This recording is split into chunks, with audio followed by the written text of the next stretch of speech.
The Second World War was the deadliest conflict in human history.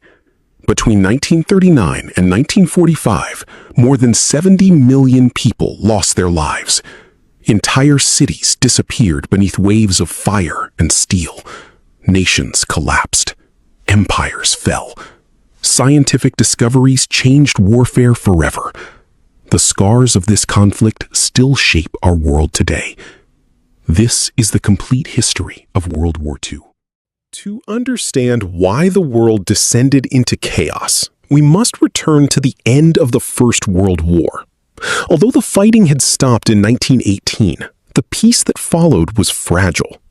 Across Europe, millions struggled with poverty, political instability, and uncertainty about the future. To understand why the world descended into chaos, we must return to the end of the First World War.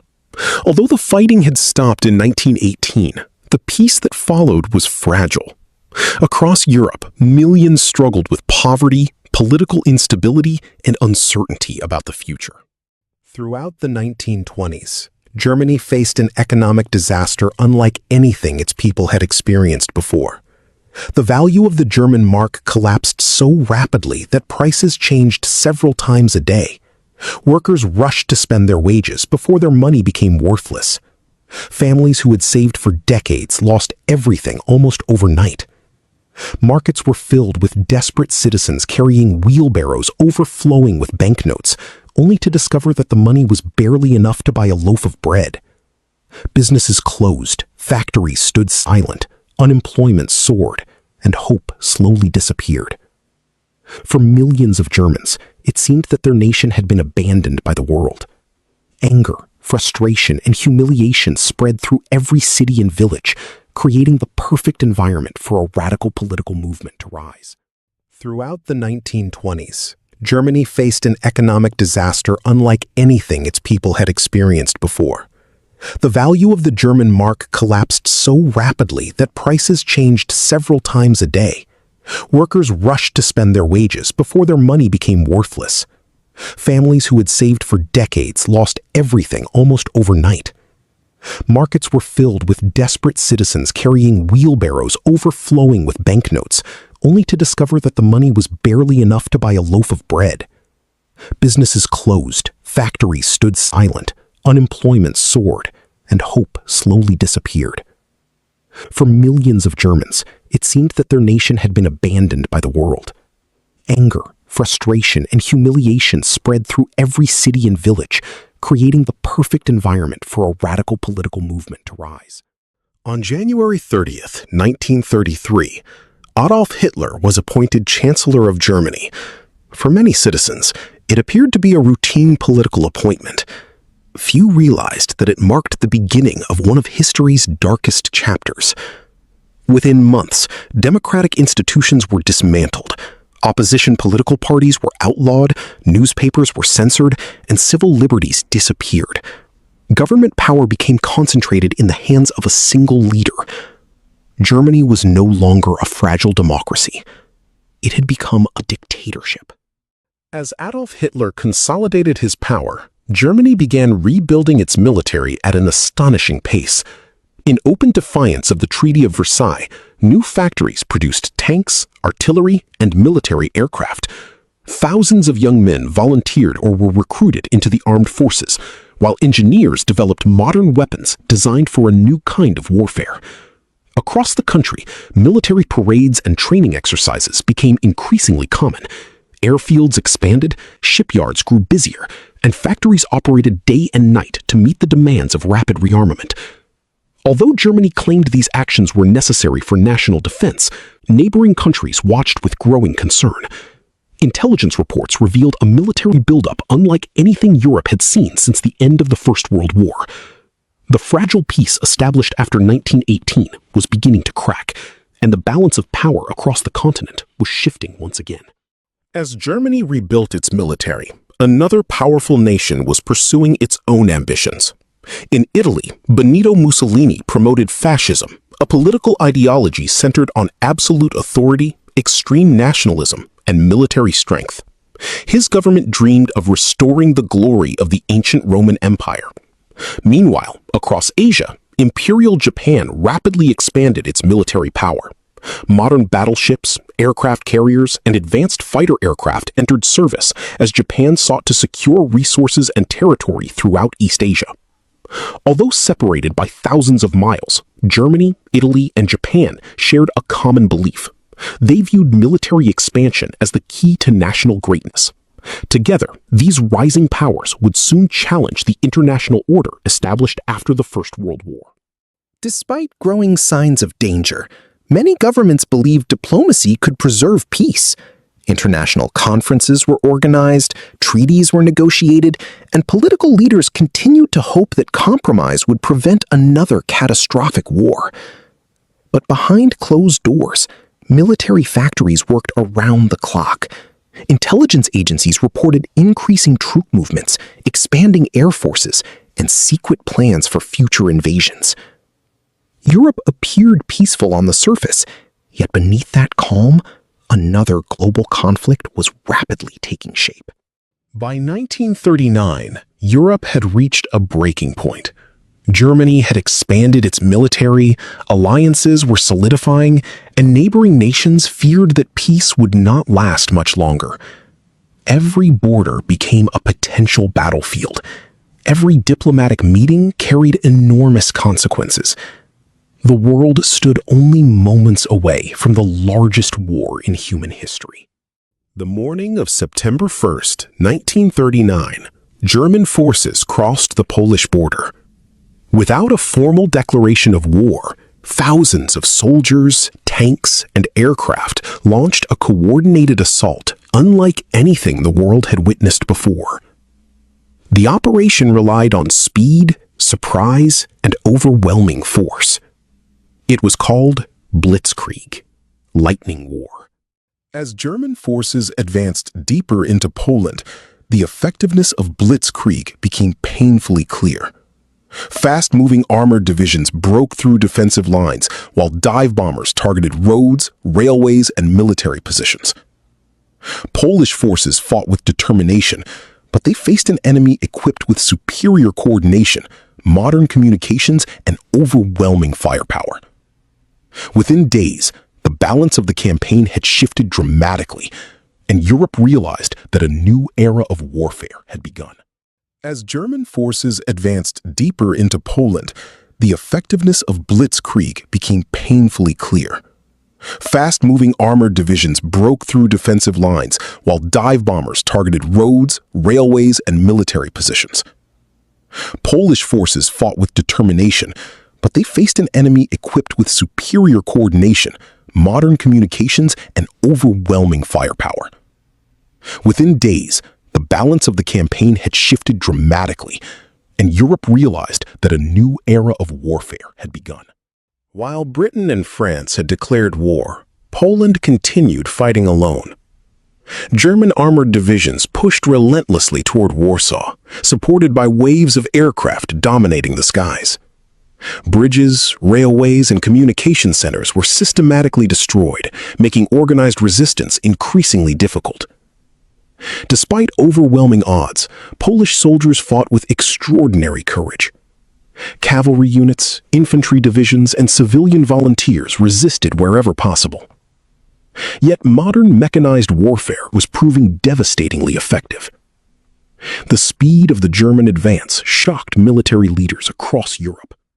While Britain and France had declared war, Poland continued fighting alone. German armored divisions pushed relentlessly toward Warsaw, supported by waves of aircraft dominating the skies. Bridges, railways, and communication centers were systematically destroyed, making organized resistance increasingly difficult. Despite overwhelming odds, Polish soldiers fought with extraordinary courage. Cavalry units, infantry divisions, and civilian volunteers resisted wherever possible. Yet modern mechanized warfare was proving devastatingly effective. The speed of the German advance shocked military leaders across Europe. While Britain and France had declared war, Poland continued fighting alone. German armored divisions pushed relentlessly toward Warsaw, supported by waves of aircraft dominating the skies. Bridges, railways, and communication centers were systematically destroyed, making organized resistance increasingly difficult. Despite overwhelming odds, Polish soldiers fought with extraordinary courage. Cavalry units, infantry divisions, and civilian volunteers resisted wherever possible. Yet modern mechanized warfare was proving devastatingly effective. The speed of the German advance shocked military leaders across Europe. While Britain and France had declared war, Poland continued fighting alone. German armored divisions pushed relentlessly toward Warsaw, supported by waves of aircraft dominating the skies. Bridges, railways, and communication centers were systematically destroyed, making organized resistance increasingly difficult. Despite overwhelming odds, Polish soldiers fought with extraordinary courage. Cavalry units, infantry divisions, and civilian volunteers resisted wherever possible. Yet modern mechanized warfare was proving devastatingly effective. The speed of the German advance shocked military leaders across Europe. While Britain and France had declared war, Poland continued fighting alone. German armored divisions pushed relentlessly toward Warsaw, supported by waves of aircraft dominating the skies. Bridges, railways, and communication centers were systematically destroyed, making organized resistance increasingly difficult. Despite overwhelming odds, Polish soldiers fought with extraordinary courage. Cavalry units, infantry divisions, and civilian volunteers resisted wherever possible. Yet modern mechanized warfare was proving devastatingly effective. The speed of the German advance shocked military leaders across Europe. While Britain and France had declared war, Poland continued fighting alone. German armored divisions pushed relentlessly toward Warsaw, supported by waves of aircraft dominating the skies. Bridges, railways, and communication centers were systematically destroyed, making organized resistance increasingly difficult. Despite overwhelming odds, Polish soldiers fought with extraordinary courage. Cavalry units, infantry divisions, and civilian volunteers resisted wherever possible. Yet modern mechanized warfare was proving devastatingly effective. The speed of the German advance shocked military leaders across Europe. On May 10, 1940, Germany launched a massive offensive against Belgium, the Netherlands, Luxembourg, and France. Hundreds of aircraft filled the skies, while thousands of tanks surged across the borders. Communication networks were overwhelmed. Bridges were captured before they could be destroyed. Paratroopers landed behind enemy lines, creating confusion and panic among defending forces. The speed of the German advance stunned Allied commanders, many of whom struggled to understand how quickly the front lines were collapsing. On May 10, 1940, Germany launched a massive offensive against Belgium, the Netherlands, Luxembourg, and France. Hundreds of aircraft filled the skies, while thousands of tanks surged across the borders. Communication networks were overwhelmed. Bridges were captured before they could be destroyed. Paratroopers landed behind enemy lines, creating confusion and panic among defending forces. The speed of the German advance stunned Allied commanders, many of whom struggled to understand how quickly the front lines were collapsing. Within weeks, German armored spearheads reached the English Channel, trapping hundreds of thousands of British and French soldiers near the coastal town of Dunkirk. The Allied armies were surrounded. Their supplies were running low. Escape seemed impossible.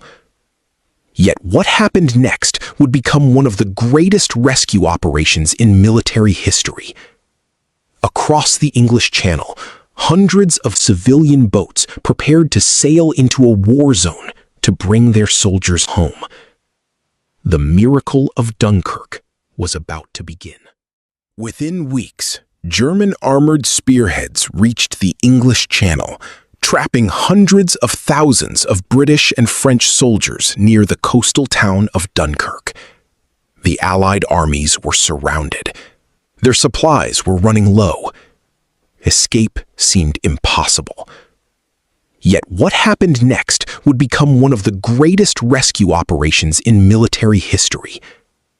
Across the English Channel, hundreds of civilian boats prepared to sail into a war zone to bring their soldiers home. The miracle of Dunkirk was about to begin. Day by day, the evacuation continued despite relentless German air attacks. Royal Air Force fighter pilots battled enemy aircraft high above the beaches, buying precious time for the evacuation fleet below. Explosions shook the shoreline. Ships were damaged. Some never returned. Yet the rescue operation continued without pause. Against overwhelming odds, more than 338,000 Allied soldiers were successfully evacuated from Dunkirk. Although vast amounts of equipment had been abandoned, Britain's army had survived. Those rescued soldiers would fight again. With the Allied armies forced from mainland Europe, German forces turned their full attention toward France. The French military had fought bravely, but continuous attacks, rapid armored advancements, and overwhelming air superiority made organized resistance increasingly difficult. On June 14, 1940, German troops entered Paris. The French capital, one of Europe's greatest cultural centers, fell without major fighting. Just days later, France officially surrendered. For the second time in a single generation, Europe had witnessed the collapse of one of its most powerful nations. The fall of France shocked the world. In only 6 weeks, one of Europe's strongest military powers had been defeated. Many believed Britain would soon seek peace.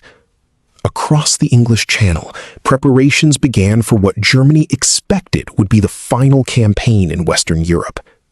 Hitler ordered plans for Operation Sea Lion, the proposed invasion of Britain.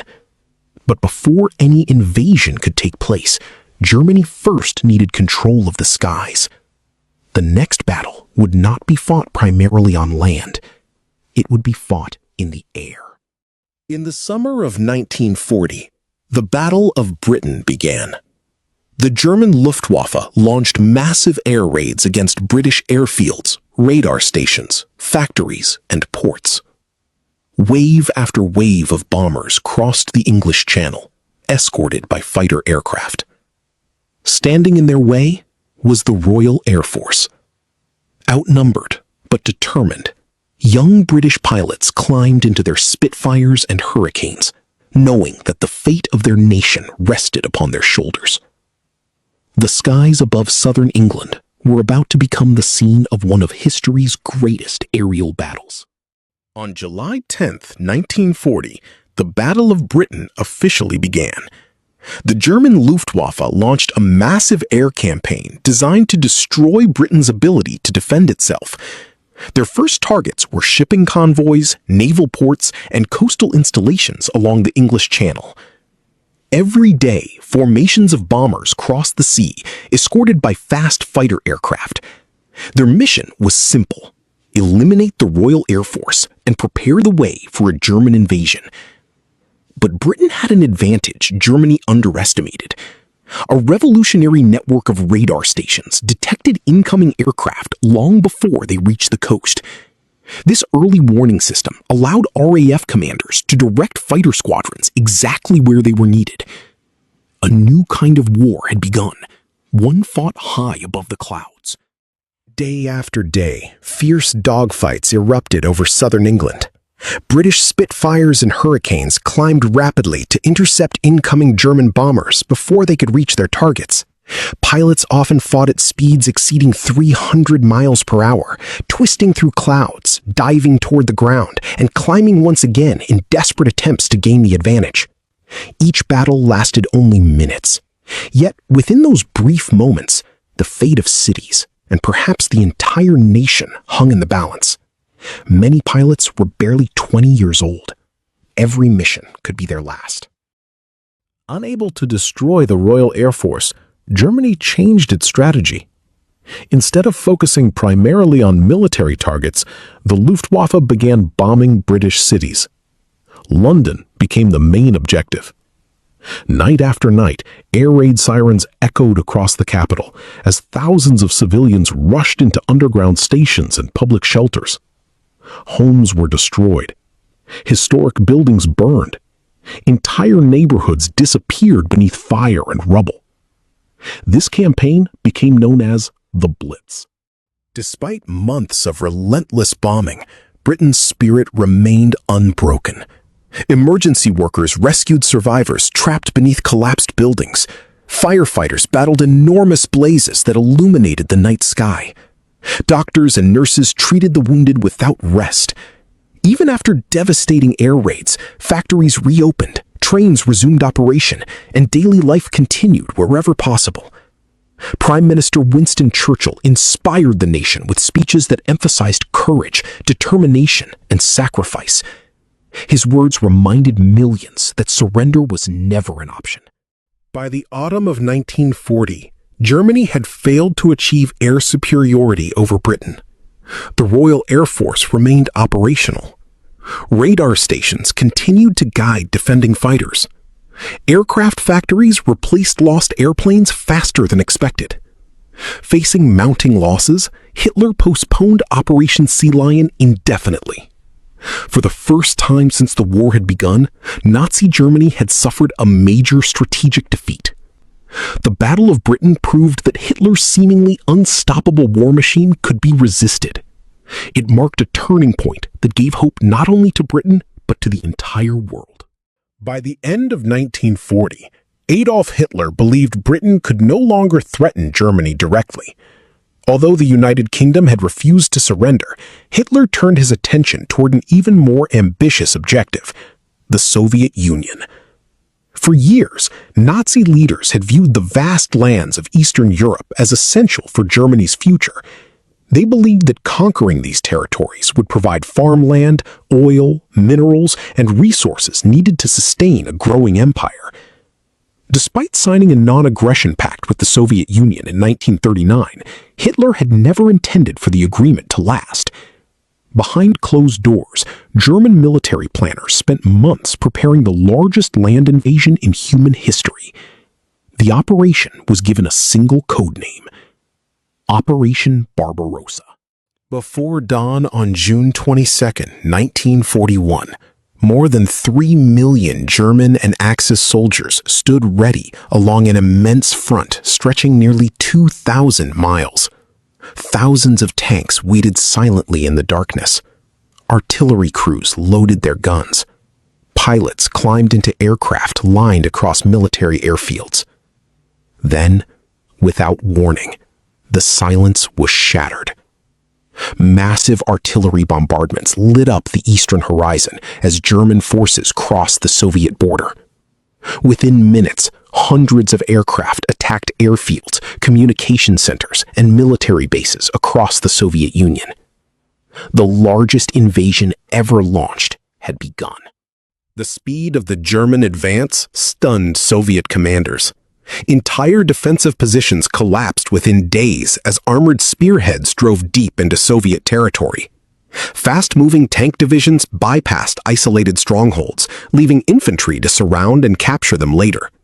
Thousands of Soviet aircraft were destroyed on the ground before they could even take off. Roads became crowded with retreating soldiers, refugees, abandoned vehicles, and military equipment. For many observers, it appeared that Germany was once again unstoppable. As the invasion continued, Soviet civilians found themselves caught in the path of one of history's largest military offensives. Entire villages were abandoned. Families gathered whatever possessions they could before fleeing eastward. Railway stations overflowed with frightened civilians hoping to escape advancing armies. Factories dismantled their machinery piece by piece, loading equipment onto trains bound for the interior of the Soviet Union. Every hour mattered.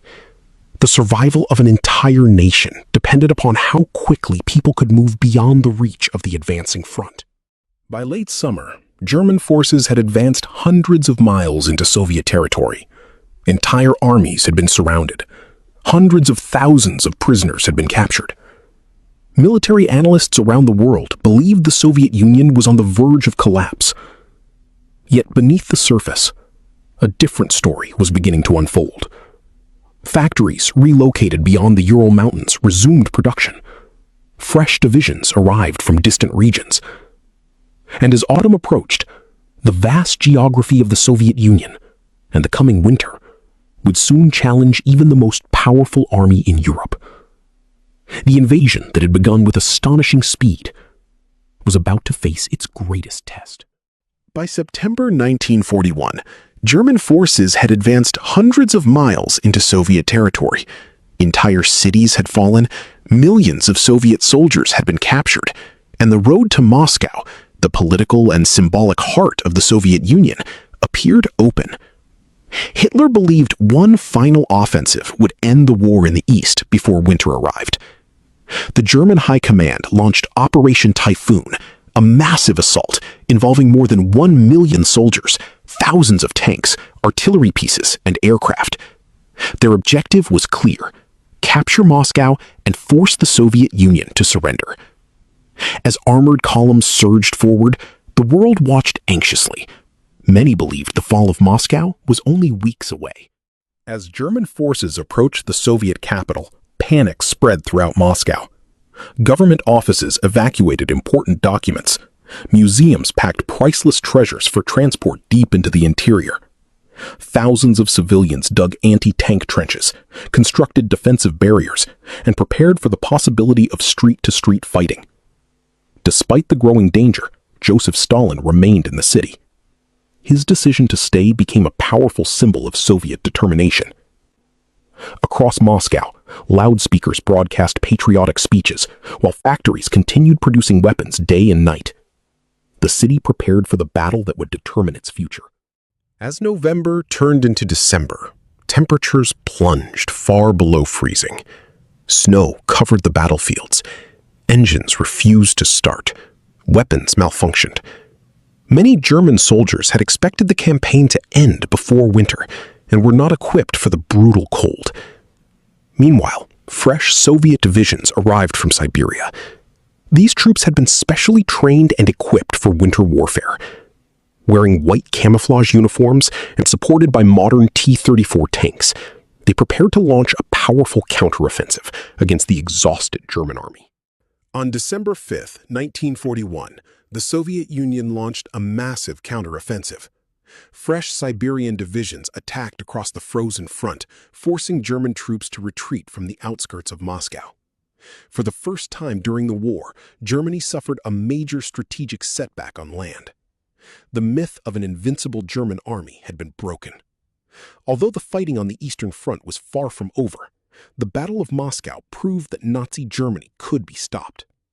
It marked a turning point that renewed hope among the Allied nations and demonstrated the extraordinary resilience of the Soviet people. While Germany and the Soviet Union fought across the vast battlefields of Eastern Europe, tensions continued to rise in the Pacific. For years, Imperial Japan had expanded across Asia, occupying large areas of China and seeking control over valuable natural resources throughout the region. As Japan continued its expansion, the United States responded with economic sanctions, freezing Japanese assets and restricting exports of oil, steel, and other critical materials. Japanese leaders feared their growing empire could not survive without access to these resources. Negotiations between Tokyo and Washington continued for months, but neither side was willing to compromise. Behind the scenes, Japan's military prepared a bold and dangerous plan that they hoped would secure dominance in the Pacific. Before dawn on December 7, 1941, 6 Japanese aircraft carriers sailed silently through the northern Pacific Ocean. Hidden by clouds and rough seas, the fleet moved closer to Hawaii without being detected. Hundreds of pilots climbed into their aircraft for one of the most daring military operations ever attempted. Their target was the United States Pacific Fleet anchored at Pearl Harbor. The mission depended entirely upon surprise. If successful, Japan believed it could cripple American naval power before the United States had time to respond. At 7:48 on the morning of December 7th, the first wave of Japanese aircraft reached Pearl Harbor. Moments later, Bombs and torpedoes struck American battleships anchored below. Explosions echoed across the harbor. Aircraft hangars burst into flames. Smoke rose thousands of feet into the sky. Sailors rushed to their battle stations as anti-aircraft guns opened fire in every direction. Within minutes, the peaceful Sunday morning had become one of the most devastating surprise attacks in American history. The attack lasted less than 2 hours. When the smoke finally cleared, 8 American battleships had been damaged or sunk. Hundreds of aircraft were destroyed on the ground. More than 2,400 Americans had lost their lives, while thousands more were injured. Although the attack was a devastating tactical success for Japan, one critical objective had not been achieved. America's aircraft carriers were not in the harbor that morning. Their survival would prove decisive in the battles that followed. The following day, President Franklin D. Roosevelt addressed the United States Congress. He described December 7, 1941, as a date which will live in infamy. Congress overwhelmingly voted to declare war on Japan. Within days, Germany and Italy declared war on the United States, bringing America fully into the Second World War. What had begun as conflicts in Europe and Asia had now become a truly global war. From this moment forward, the industrial and military power of the United States would play a decisive role in shaping the outcome of history. 6 months after the attack on Pearl Harbor, the balance of power in the Pacific remained uncertain. Japan had achieved a series of remarkable victories, capturing vast territories across Southeast Asia and the Pacific Ocean. Many believed the Imperial Japanese Navy was unstoppable. But American codebreakers had been working tirelessly behind the scenes. By intercepting and deciphering encrypted Japanese communications, they uncovered a crucial secret. Japan was planning an attack on Midway Atoll, a small American outpost located in the Central Pacific. Armed with this intelligence, Admiral Chester W. Nimitz made a bold decision. Instead of waiting for the attack, he prepared an ambush. America's aircraft carriers quietly moved into position, remaining hidden beyond the horizon. The stage was set for one of the most decisive naval battles in history. On the morning of June 4, 1942, Japanese aircraft launched their attack on Midway Island. Bombs struck military installations, while American defenders fought back with determination. At the same time, U.S. carrier-based aircraft searched the vast Pacific Ocean for the Japanese fleet. For hours, both sides struggled to locate one another across thousands of square miles of open water. Then, shortly before noon, American dive bombers discovered the Japanese aircraft carriers at one of the most vulnerable moments imaginable. Enemy aircraft were being refueled and rearmed on crowded flight decks. It was an opportunity that would change the course of the war. American dive bombers descended from high above the clouds with remarkable precision. Within minutes, multiple Japanese aircraft carriers suffered devastating damage. Fires spread rapidly across crowded flight decks where fueled aircraft and ammunition had been prepared for launch. Explosions echoed across the Pacific. Smoke climbed thousands of feet into the sky. The battle shifted dramatically. In only a few extraordinary minutes, years of Japanese naval superiority began to disappear. Military historians would later describe these moments as one of the greatest turning points of the entire Second World War. When the battle finally ended, Japan had lost 4 of its frontline aircraft carriers, hundreds of experienced pilots, and countless aircraft. The United States had also suffered heavy losses, but the strategic outcome was unmistakable. For the first time in the Pacific War, Japan had suffered a major defeat from which it would never fully recover. Control of the Pacific was beginning to shift. The initiative had passed to the United States. From this point forward, Allied forces would increasingly move from defending territory to launching their own offensives. The victory at Midway transformed the course of the Pacific War.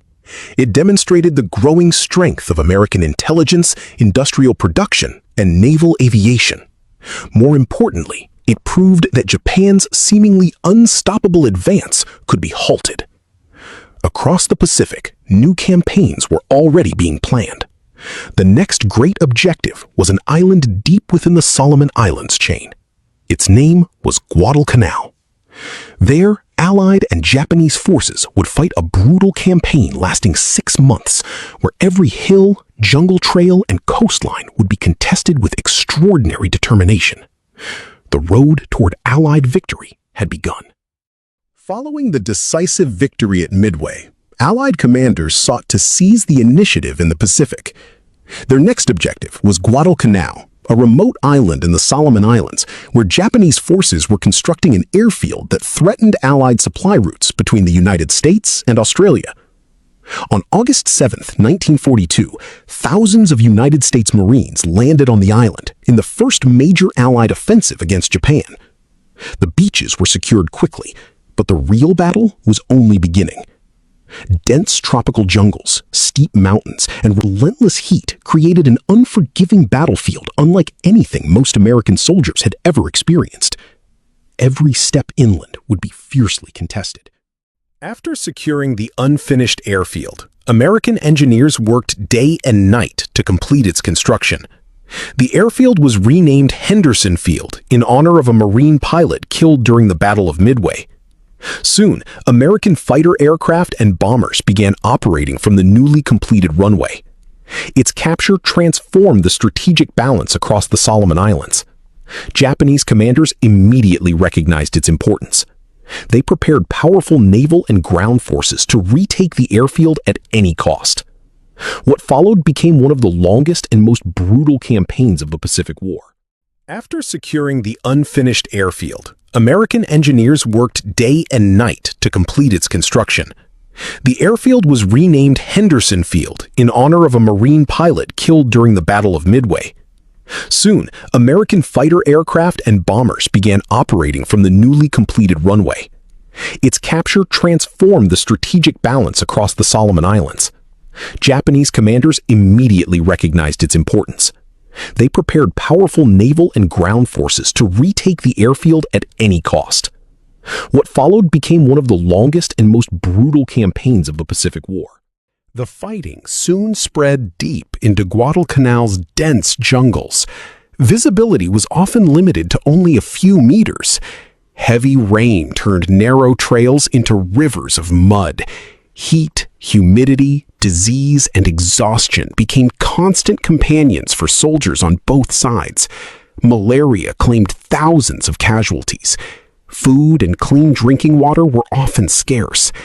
Every patrol through the jungle carried enormous risk. The enemy could be hidden behind any tree, concealed by thick vegetation that covered nearly every part of the island. While fierce battles raged on land, another struggle unfolded at sea.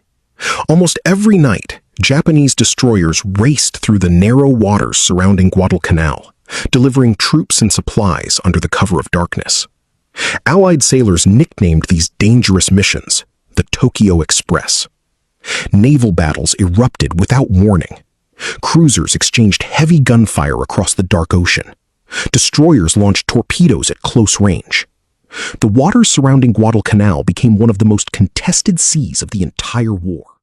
After 6 months of relentless combat, Japan finally withdrew its remaining forces from Guadalcanal in February 1943.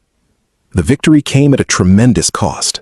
Thousands of soldiers, sailors, and airmen had lost their lives. Yet Guadalcanal marked a major turning point. For the first time, the Japanese Empire had been forced to abandon a major objective after months of determined resistance. From that moment forward, Allied forces continued advancing across the Pacific, island by island, steadily moving closer to Japan itself. The momentum of the war had shifted permanently. By early 1944, the Allied powers had gained momentum across Europe. The Soviet Union was pushing German forces westward from the Eastern Front, while Britain and the United States prepared for the largest amphibious invasion ever attempted. For months, thousands of soldiers trained in secret across southern England. Millions of tons of equipment were assembled. Tanks, trucks, ammunition, fuel, and supplies filled enormous staging areas.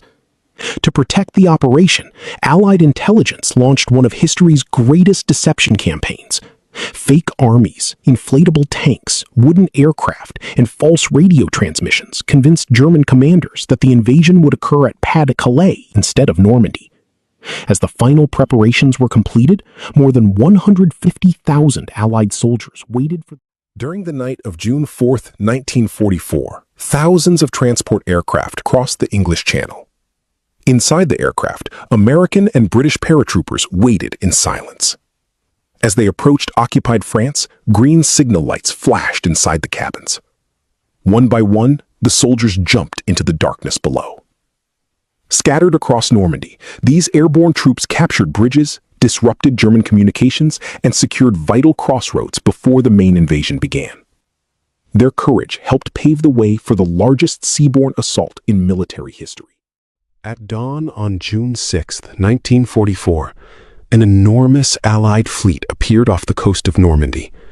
More than 5,000 ships stretched across the horizon. Battleships opened fire. Heavy bombers struck defensive positions. Landing craft carried wave after wave of soldiers toward 5 designated beaches: Utah, Omaha, Gold, Juno, and Sword. For many of those young men, the next few hours would determine whether they lived or died. The liberation of Western Europe had begun. Among all 5 landing beaches, Omaha Beach proved to be the most difficult. Powerful German defensive positions overlooked the shoreline from high cliffs. Machine gun fire swept across the sand as Allied soldiers struggled to leave their landing craft. Engineers worked under constant danger to clear beach obstacles and open paths for advancing troops. Despite devastating casualties, small groups of soldiers gradually pushed inland. Through determination, leadership, and extraordinary courage, the beachhead was secured. Among all 5 landing beaches, Omaha Beach proved to be the most difficult. Powerful German defensive positions overlooked the shoreline from high cliffs. Machine gun fire swept across the sand as Allied soldiers struggled to leave their landing craft. Engineers worked under constant danger to clear beach obstacles and open paths for advancing troops. Despite devastating casualties, small groups of soldiers gradually pushed inland. Through determination, leadership, and extraordinary courage, the beachhead was secured. Following the successful landings in Normandy, Allied forces pushed steadily across northern France. German defenses weakened under constant pressure as towns and villages were liberated one after another. Resistance fighters inside occupied France intensified their efforts, sabotaging railways, disrupting communications, and gathering valuable intelligence for the advancing Allied armies. By August 1944, the road to Paris was finally open. For more than 4 years, the French capital had endured occupation. Now, its liberation was drawing near. On August 25, 1944, Paris was officially liberated. French resistance fighters had already begun an uprising against the German occupation, and soon Allied forces entered the city to overwhelming celebration. Crowds filled the streets. Church bells rang across the capital. French flags appeared from windows and balconies that had remained silent for years. For millions around the world, the liberation of Paris became one of the most powerful symbols of hope during the Second World War. As Allied armies advanced toward Germany, many believed the war in Europe would soon be over. But Adolf Hitler had one final surprise. In December 1944, Germany launched a massive counteroffensive through the dense Ardennes forest of Belgium and Luxembourg. Taking advantage of heavy winter fog and poor visibility, German armored divisions struck Allied positions with overwhelming force. The offensive created a large bulge in the Allied front line. History would remember it as the Battle of the Bulge. For weeks, fierce fighting raged across the frozen forests of Belgium. American soldiers defended isolated towns against repeated repeated attacks despite freezing temperatures, deep snow, and limited supplies. One of the most famous battles took place in the town of Bastogne. Completely surrounded, American troops refused to surrender. Their determination slowed the German advance until reinforcements finally arrived. The offensive gradually lost momentum as fuel shortages and growing Allied air power weakened German forces. By January 1945, the Battle of the Bulge had come to an end. Germany had exhausted its remaining reserves of experienced soldiers, tanks, and fuel. Although the offensive had temporarily delayed the Allied advance, it failed to change the outcome of the war. The road into Germany was now open from both the east and the west. The final chapter of Nazi Germany was approaching. Berlin, the heart of the Third Reich, would soon become the last battlefield. By the spring of 1945, Nazi Germany stood on the brink of collapse. From the east, millions of Soviet soldiers advanced steadily toward Berlin. From the west, American, British, Canadian, and French forces crossed the Rhine River and pushed deep into German territory. German cities lay in ruins after years of bombing. Transportation networks had been shattered. Fuel, ammunition, and food were running dangerously low. Despite the overwhelming situation, Adolf Hitler refused to surrender. Inside underground command bunkers beneath Berlin, the final plans for Germany's defense were being made. The last battle of the European War was about to begin. In April 1945, Soviet forces launched their final assault on Berlin. Heavy artillery bombarded the city day and night, while infantry and armored units advanced street by street.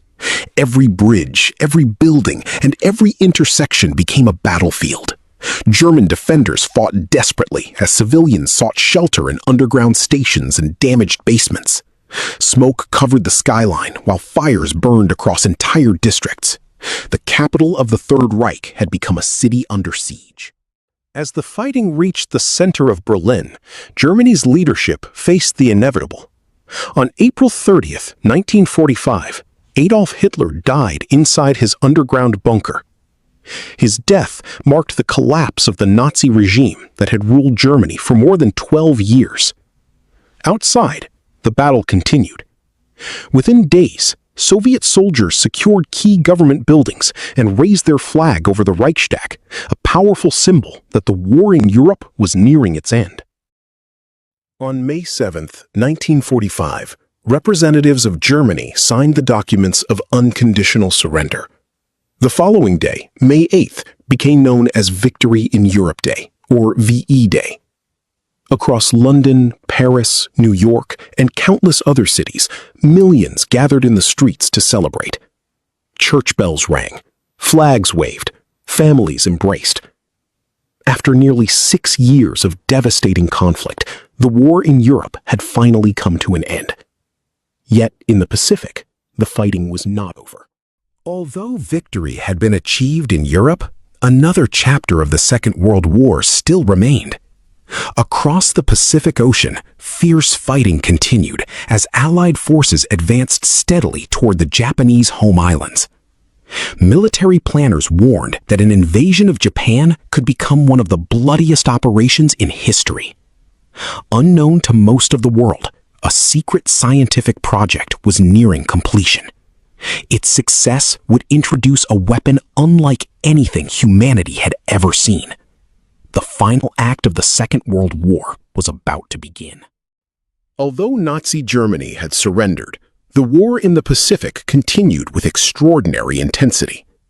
American forces moved steadily closer to Japan, capturing island after island in costly battles. Military leaders feared that invading the Japanese home islands would result in unprecedented casualties on both sides. Plans for such an invasion estimated that hundreds of thousands of Allied troops and perhaps millions of Japanese civilians and soldiers could be affected.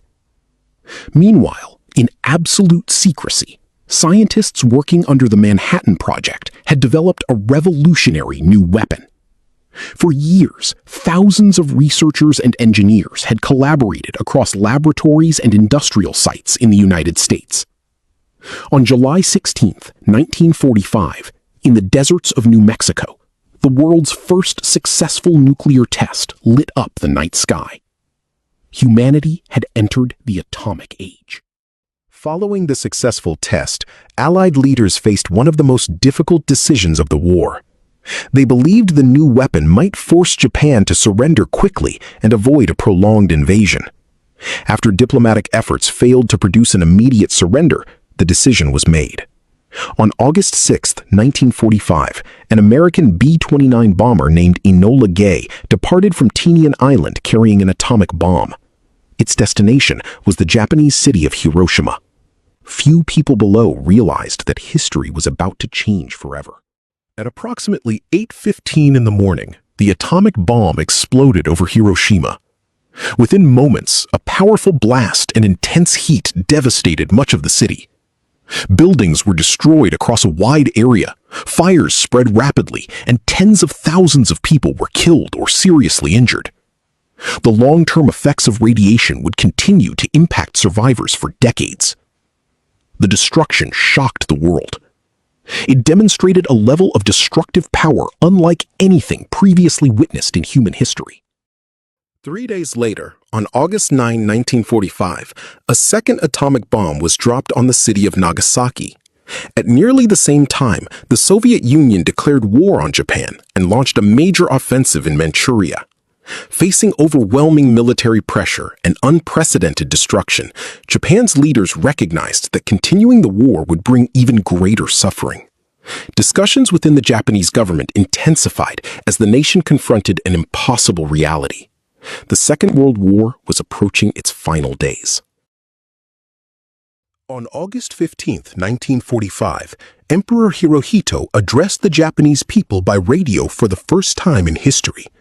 He announced that Japan would accept the terms of surrender. For millions listening across the country, the broadcast marked the end of years of hardship and conflict. After nearly 6 years of global warfare, the fighting was finally coming to an end. The deadliest conflict in human history was over. Following Emperor Hirohito's historic announcement, Japanese military forces across Asia and the Pacific began laying down their arms. Across thousands of islands, battlefields fell silent for the first time in years. For Allied soldiers, the news was almost unbelievable. Many had spent years fighting across Europe, North Africa, and the Pacific. Now, at last, the long and exhausting conflict was ending. In cities around the world, people poured into the streets. Church bells rang, factory whistles sounded, and crowds celebrated with tears, laughter, and embraces. After nearly 6 years of war, peace was finally within reach. The official surrender took place on September 2, 1945, aboard the United States battleship U.S. Missouri, anchored in Tokyo Bay. Representatives of Japan signed the instrument of surrender before Allied military leaders from around the world. With the stroke of a pen, the Second World War officially came to an end. The ceremony lasted only a short time, but its significance was immeasurable. Humanity had survived the greatest conflict in its history. The official surrender took place on September 2, 1945, aboard the United States battleship U.S. Missouri, anchored in Tokyo Bay. Representatives of Japan signed the instrument of surrender before Allied military leaders from around the world. With the stroke of a pen, the Second World War officially came to an end.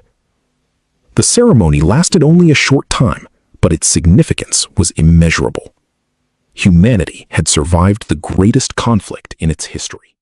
The official surrender took place on September 2, 1945, aboard the United States battleship U.S. Missouri, anchored in Tokyo Bay.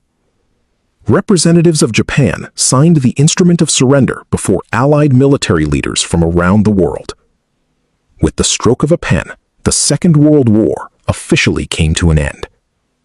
The ceremony lasted only a short time, but its significance was immeasurable. Humanity had survived the greatest conflict in its history. In the months that followed, the world faced the enormous challenge of rebuilding. Cities devastated by years of bombing slowly began to recover. Factories shifted from producing weapons to manufacturing goods for civilian life. Millions of soldiers returned home to reunite with their families and begin new lives.